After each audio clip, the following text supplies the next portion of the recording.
안녕하세요. 학창시절의 일기도 잘 안 쓰던 제가 저희 이야기를 이렇게 여러분들께 들려드리게 될 거라고는 생각해 본 적이 없어요. 결혼 4달 만에 돌변한 시어머니와 자기 어머니 등에 업고는 자기 세상이다 칼춤을 추던 남편에게 한 방 먹여줬습니다. 결혼 전에 그러셨다면 애초에 결혼할 생각조차 안 했을 텐데 결혼식 올리자마자 저렇게 그러시니 참 유감스럽고 당황스러워셔. 처음 사건의 발단은 아마 결혼 준비를 하면서 생긴 일이라고 생각하네요. 저와 남편은 요즘 흔히들 한다는 반반 결혼을 했습니다. 반반 결혼 진행하면서도 예단이다 뭐다 해서 시어머니께서는 돈 맨 끝짜리 한 푼이라도 손해보는 기분 들지 않게 뽕을 뽑으려고 하시는 느낌을 받았어요. 반반 결혼 이야기도 사실 따지고 보면 남편이 먼저 꺼낸 말에 제가 동의를 한 일이기도 하고 저 또한 요즘 천청부지로 치솟은 집값에 남자가 집하는 게 당연하고 여자만 혼수해오는 시절 이야기는 통하지도 않는다는 생각을 가지고 있었고 그게 요즘 같은 상황에서는 당연한 것이라 생각했었거든요. 반반 결혼을 하는 데 있어서 저는 아무런 불만이 없었고 오히려 나중에 우리 집에서 더했네 니네가 덜했네 이런 이야기 나오는 거 싫어서 되도록 시어머니가 원하는 대로 맞춰가려고 했습니다. 대신 저도 무작정 손해만 보고 싶지는 않았기에 어머님의 요구가 좀 지나치다는 생각이 들면 저도 다른 방법을 동원해서 최대한 현실적인 상황이 되도록 노력했습니다. 예를 들면 어머님께서는 막바지에 가서는 남들 다 받는 명품 가방 하나를 받아야겠다는 식으로 말하셨는데 그 금액대가 몇백만 원이 넘는 고가의 가방이었거든요. 그래서 그럴 바에는 차라리 양가에서 금으로 예물을 맞추는 게 좋지 않겠냐는 식으로 최대한 형평성 있도록 조율을 해가며 반반 결혼하는데 여자라고 예단 같은 거 더하게 유도하시는 어머님의 작전을 피해갔어요. 어머님이 그때는 그러려니 넘어가시는 건 줄 알았는데 그게 아니었던 거죠. 어머님은 제가 영악하다고 받아들이셨고 그 일을 가지고 어머님 말에 꼬박꼬박 대들고 토다는 며느리라 생각하고 저에게 앙심을 품으셨던 거예요. 말씀드렸다시피 저희가 반반 결혼을 했으니 저는 당연히 결혼 후에 버는 돈을 각자 알아서 관리할 생각이었습니다. 남편이 다니는 직장이 나쁜 편이 아니고 회사 이름만 두고 본다면 이름만 들어도 웬만한 사람은 다 알 정도로 제가 몸담고 있는 회사보다 훨씬 유명한 곳이었습니다. 월급은 제가 훨씬 많기는 했지만 주변에서 보기에는 남편이 저보다 더 성공한 사람처럼 들렸을 거예요. 아무튼 반반 결혼 이야기 꺼낸 것도 남편이고 각자 부모님께는 셀프효도로 알아서 잘하자고 말 꺼낸 것도 남편이었습니다. 그래서 저희는 벌어온 돈에서 대출이자나 생활비를 각자 월급의 일정 비율로 계산해 똑같이 내기로 했었습니다. 그러니 따지고 보면 생활비로 나가는 돈이 제가 더 많은 상황이었지요. 아무튼 제가 돈을 더 벌어오기는 하지만 집안일을 하는 게 거의 제가 주체가 돼서 했으니 장 보는 거나 공과금, 경조사비 관리 등등 여러 가지 이유 때문에 계산을 더 편하게 하기 위해서 웬만한 것들은 전부 다 제 계좌와 제 카드로 계산을 하게 되었습니다. 그러는 편이 나중에 생활비와 제가 따로 관리한 돈을 나누기 편했기 때문이에요. 그런데 이제 이걸 가지고 작은 사건이 하나 생기게 되었어요.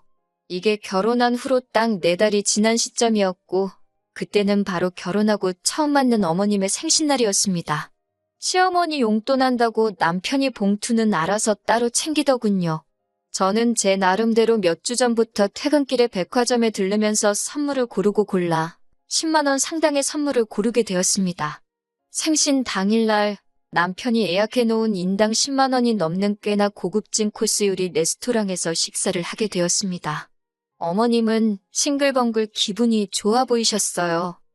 말씀드렸다시피 이날 전까지는 어머님이 저에게 직접적으로 저기를 보이신 적이 한 번도 없으셨거든요. 그런데 난데없이 제가 좀 나쁘게 들었을 수는 있지만 약간 비아냥대시는 말투로 며느리 덕분에 이런 것도 다 먹어본다면서 우리 아들이 힘들게 번 돈이 어쩌고 저쩌고 하시면서 결혼하고 맞는 시어머니 첫 생신인데 며느리가 밥상은 안 차리고 아들 돈으로 편하게 때우려고 한다는 식으로 말을 하시더라고요. 생신상 챙겨드리는 거야 어려운 일이 아닌데 솜씨 없는 제 음식 드시는 것보다 분위기 좋고 맛까지 좋은 레스토랑에서 식사가 더 좋겠다는 생각이 들기도 했고 이미 남편이 결혼 전부터 각자 부모님께 셀프효도 하자고 못을 박아놓은 상황인데 제가 나서서 어머님 생신이라고 미역국 끓이고 그럴 필요가 없다고 생각을 했었습니다.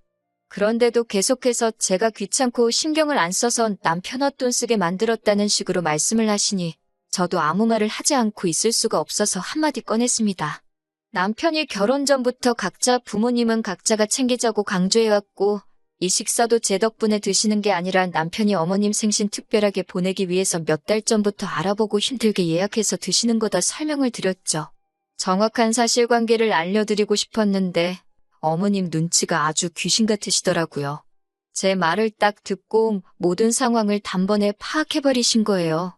봉투 따로, 선물이 따로 있으니 어머님께서는 대번에 이 봉투는 아들이 준비한 거고 너는 고작이 향수 하나를 준비한 거냐? 뭐 이런 식으로 물어보셨어요. 달리 변명할 여지도 없고 숨길 이유도 없다고 생각해서 그렇다고 맞다고 대답했습니다. 그러니 어머님이 좋은 기분 유지하고 계신 것도 잠시였고 아주 입맛이 다 떨어졌다는 듯한 표정으로 아들 앞에서는 생긋생긋 웃으시면서도 곁눈질로 저를 째려보며 눈치를 주는 게 느껴졌습니다. 그리고 그 어머님의 생신날을 기점으로 어머님의 며느리 잡들이가 시작이 되었어요. 자랑은 아니지만 저는 제 수입에 자부심이 있습니다. 돈을 잘 벌기도 하고 저 또한 제 스스로가 돈 관리에 있어서는 철저한 사람이라고 생각합니다. 돈을 많이 벌고 반반 결혼했다고 각자 버는 돈 따로 관리하는데 찬성했지만 제가 제 맘대로 돈을 쓰고자 함이 아니었어요. 애초에 돈을 흥청망청 쓰는 타입도 아니고 제 주변 친구들이나 다른 사람들이 하는 것처럼 옷 같은데 투자한 적 없습니다.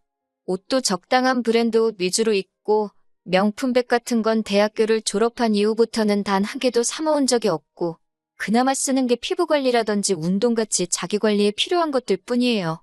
저는 제 나름대로 제가 알뜰하고 현명하게 돈 관리를 하고 있다고 생각합니다. 그런데 시어머니가 생신을 기점으로 자꾸 부부가 돈 관리를 따로 하는 게 남이지 어떻게 부부냐고 하시며 이게 말이나 되냐면서 아무리 남편이 먼저 따로 돈 관리를 하자고 했어도 그걸 찬성한 데 있어서 저한테 무언가 꿍꿍이 속이 있을 거라고 하시더군요. 무슨 말씀을 하시려고 저러나 싶었는데 결론은 제가 돈을 어떻게 쓰고 있는지 검사를 한번 해봐야겠으니 결혼 후부터 오늘까지의 카드 명세서를 받아다가 자기한테 검사를 받으라고 하시는 거예요. 그게 무슨 소리인가 싶었네요. 저희가 용돈 타서 쓰는 애들도 아니고 난데없이 돈을 어디다 쓰는지 검사를 받으라니 어이가 없었어요. 저희 부모님께서 제가 어릴 적에 용돈을 주셨을 때도 제가 그 돈을 어디다 썼는지 확인하신 적 한 번도 없는데 그걸 이제 와서 어머님이 하시겠다니 제가 왜 그 검사를 받아야 하는지 모르겠다 대답했죠. 그러니 어머님은 우리 아들은 원래부터 자기가 근검절약이 몸에 배도록 교육을 시켜놓아 걱정할 필요도 없지만 제가 소비를 어떻게 하고 있는지는 당신이 알 방법이 없으니 이참에 한번 검사를 해보고 고쳐야 할 게 있으면 바로 잡아주시겠다 하시는 겁니다. 알아서 잘하고 있고 바로 잡아주실 만큼 잘못된 소비를 하고 있지 않다고 그렇게는 못하겠다 거절을 했어요. 한참 동안 돈이 어쩌고 저쩌고 경제가 어쩌고 저쩌고 하면서 잔소리를 들어야 했지만 끝까지 그렇게는 안 하겠다 정확하게 제 의견을 전달했습니다. 퇴근하고 돌아온 남편하고 이 이야기를 가지고 2차전을 하게 될 줄은 상상도 못했어요. 남편은 집에 오자마자 대뜸 어머니한테 이야기 다 들었다고 며느리가 시어머니한테 그게 뭐하는 버르장머리냐고 하면서 다른 것도 아니고 어른이 여태까지 축적된 삶의 지혜를 나눠주시겠다는데 제가 뭐라고 그걸 거절을 하냐고 따지는 거예요. 당신한테는 그게 삶의 지혜일 수도 있겠지만 나는 어머님이 내 일거수일투족을 감시하고 내 자유를 억압하는 걸로밖에 보이지 않는다. 어머님은 그저 내가 돈을 어디다 쓰고 있는지 궁금한 거 아니냐? 괜히 꼬투리 잡혀서 한 소리 듣고 싶은 마음도 없고 그렇게 할 생각도 없다. 반대로 친정어머니가 당신한테 카드 명세서 달라고 하면 보여줄 거냐 따졌습니다. 그러니 남편이 자기는 한점 부끄러울 게 없으니 당연히 보여드린다고 하면서 저보고 목 캥기는 게 있으니 안 보여드리는 거 아니냐고 어깃장을 부리기 시작하는 거예요. 애초에 저희 어머니가 남편한테 카드 명세서를 보여달라 하실 일도 없겠지만 남편은 계속 제가 싫다는 의사를 표현하니 네가 떳떳하면 그걸 숨길 이유가 뭐가 있겠냐고 하면서 어디 못 보여줄 정도로 허투루 돈 관리를 하고 있으니 그런 게 아니냐고 하더라고요. 그러더니 제가 관리하고 있던 생활비까지 들먹이면서 자기한테 생활비 받아다가 어디 돈 빼돌리고 있는 거 아니냐는 식으로 말을 하는 겁니다. 애초에 생활비 관리도 지가 머리 아파서 하기 싫다고 떠넘겨놓고서는 이제 와서 내가 생활비 관리를 하는 게 마음에 안 든다고 떠드니 어이가 없었죠. 그래서 남편한테 알겠다고 그러면 앞으로 생활비 관리는 당신이 하라고 했습니다. 집안일도 나 혼자 거의 다 하는데 집에서 돈 계산하느라 낭비하는 시간이 아까우니 당신이 가계부 쓰고 다 하라고요. 나도 당신 마냥 월급날에 늦지 않게 생활비 보내줄 테니까 그 돈 맞춰서 당신이 장바다가 집에 채워놓고 관리비 내고 자동이체 걸어놓은 거 하나씩 다 확인하라고 했어요. 여태까지 저를 무슨 공경에라도 빠뜨린 듯 큰 소리를 떵떵 치더니 막상 자기가 그걸 하게 되면 귀찮겠다는 생각이 들었는지 딴청을 피우면서 생활비 이야기는 속 들어가더라고요. 제대로 대답도 못하고 있길래 남편한테 카드 명세 서고 카드 명세서 편지 봉투고 아무것도 보여드릴 생각이 없으니 그건 그렇게 알라 쏘아붙였더니 남편이 대답도 못하고 낑낑대다가 거실로 나갔습니다. 아무튼 이런 일이 있고 나서 얼마 지나지 않은 뒤였어요. 아침에 일어나니 남편이 조기축구회를 나간 건지 웬일로 일찍부터 집에 없더라고요. 집 정리를 대충 하고 차 한 잔 내려 먹으니 시간도 많이 남아있고 해서 오랜만에 집에서 편히 쉬려고 했습니다. 그런데 어머님한테 전화가 오더니 갑자기 저를 좀 봐야겠다 하시는 거예요. 그래서 이쪽으로 오시라고요 물었더니 며느리가 시어머니를 오라가라 한다며 역정을 내시더군요. 아니, 남편이 아침 대바람부터 어딜 기어나간 건지 보이지가 않는데 남편 없이 시댁에 저 혼자 가서 뭐 하겠어요? 그래서 그렇게 대답한 건데 시어머니는 자꾸 제가 말대꾸를 한다 하면서 화를 내시는 겁니다. 그렇다고 어머님을 제가 이겨먹는다고 뭐가 크게 달라질 것도 아니고 요 근래부터 계속 어머님한테 덤비기만 했으니 저도 한 수 졌고 알겠다 말하고 점심 되기 전에 도착하겠다 말씀드리고 시가로 향했습니다. 시가에 가니 어디 갔나 했던 남편이 어머님 옆에 양반다리를 하고 나란히 앉아 있었어요. 아침 대바람부터 어딜 갔나 했더니 지네 엄마한테 간 거였네요. 어차피 저를 따로 부를 생각이었으면 아침에 저랑 같이 움직이지 왜 나만 혼자 대중교통을 타고 와야 했는지 어이가 없었습니다. 아무튼 어머님은 제 인사를 받기도 전에 저보고 이리 좀 와서 앉아보라고 하시는 거예요. 무슨 일로 부르셨냐 물으니 제 버릇을 고쳐주려고 불렀다 하시는 겁니다. 왜 저러시나 싶었는데 품에서 카드 명세서를 딱 꺼내시더라고요.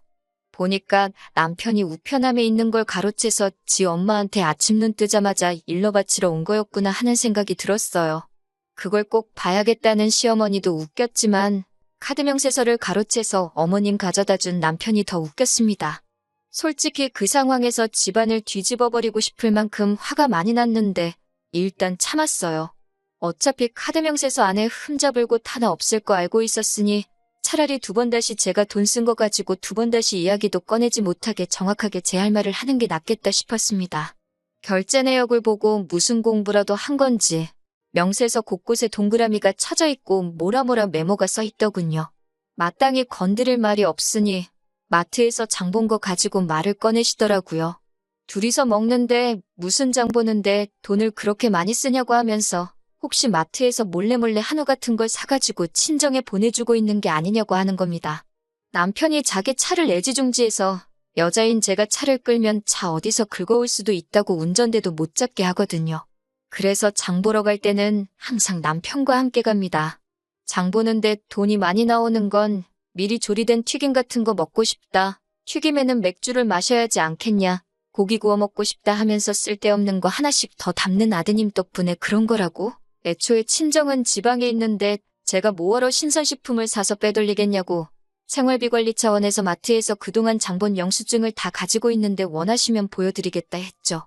장본 걸 가지고 트집을 못 잡겠다 싶으니 이제는 백화점으로 찍힌 걸 가지고 뭐라 하시는데 하나는 어머님 생신 때 선물 산 거고 나머지 두 개는 계절 바뀌면서 옷 두 벌 산 거라고 말씀드렸습니다.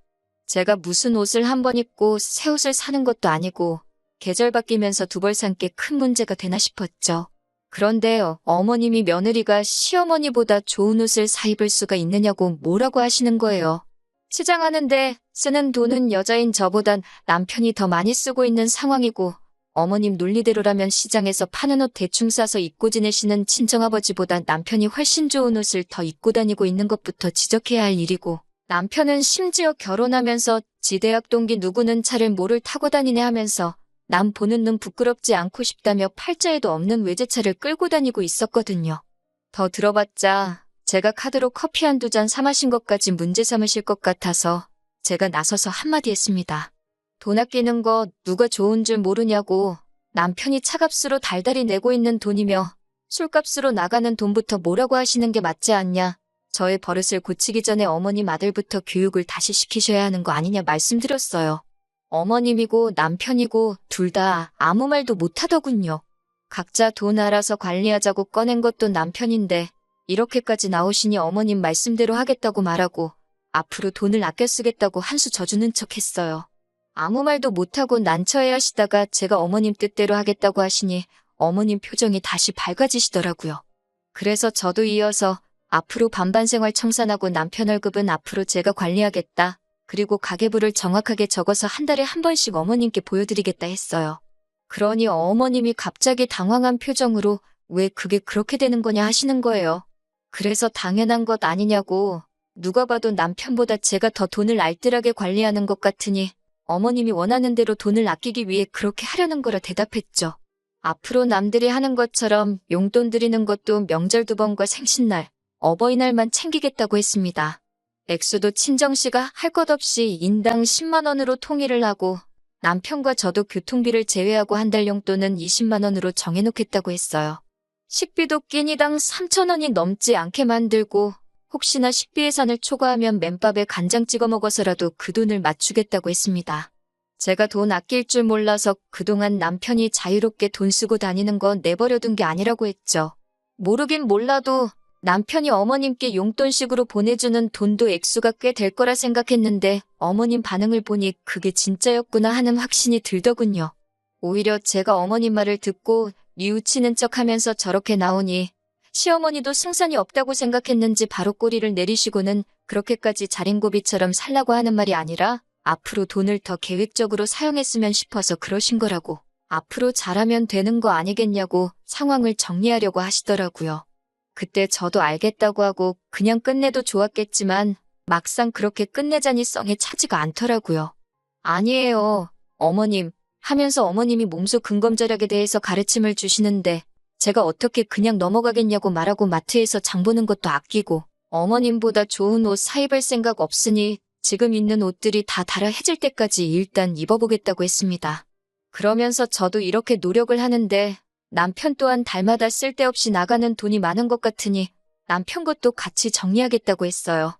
그중에 제일 쓸데없이 돈을 많이 먹는 게 외제차인 것 같다고 남편 차는 국산 준중형차나 경차로 바꾸는 게 더 경제적이지 않겠냐고 한마디 했어요. 남들도 다 타고 다니는데 남편이라고 못할 이유가 없다고요.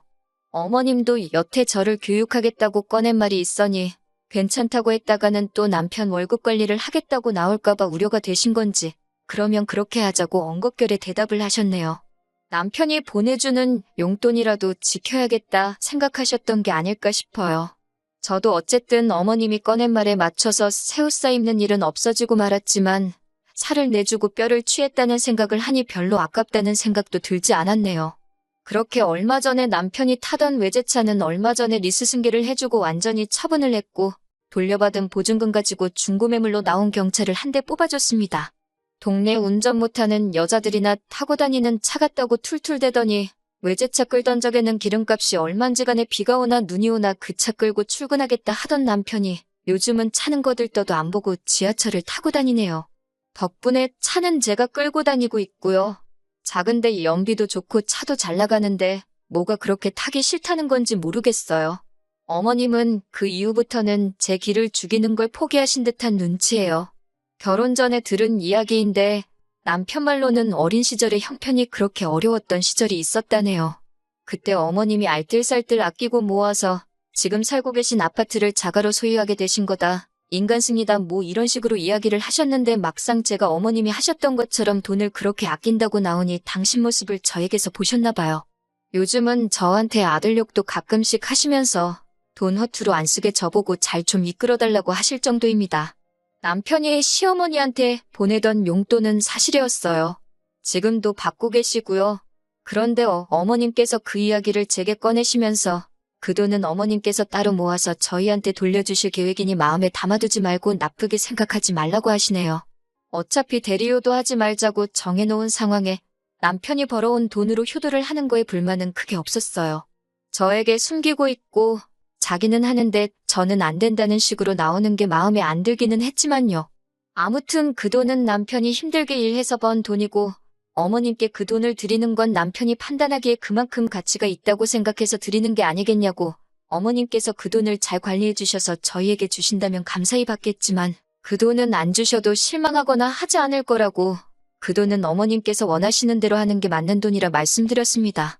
그제서야 어머님, 저한테 미안했다 사과하시면서 남편 복 자식 복 없이 박복하게 살아왔는데 자기가 며느리 복이 이렇게 있는 줄도 몰랐다고 하시며 내 자식만 챙긴 게 미안했다 하시면서 앞으로 여자들끼리 잘 해보자고 하셨어요. 이 사건이 잘 풀린 건지는 잘 모르겠어요. 그래도 일단 제 속에 묵혀있던 것도 다 풀어냈고 결과적으로는 어머님과도 좋게 푸른 것 같아서 다행이라고 생각합니다. 앞으로도 어머님이 아들 잡고 사는 저희 모습을 좋게 봐주실지는 모르겠지만 지금 당장 남편이 제 앞에서 쩔쩔매는 이 상황을 더 즐겨보려고 합니다.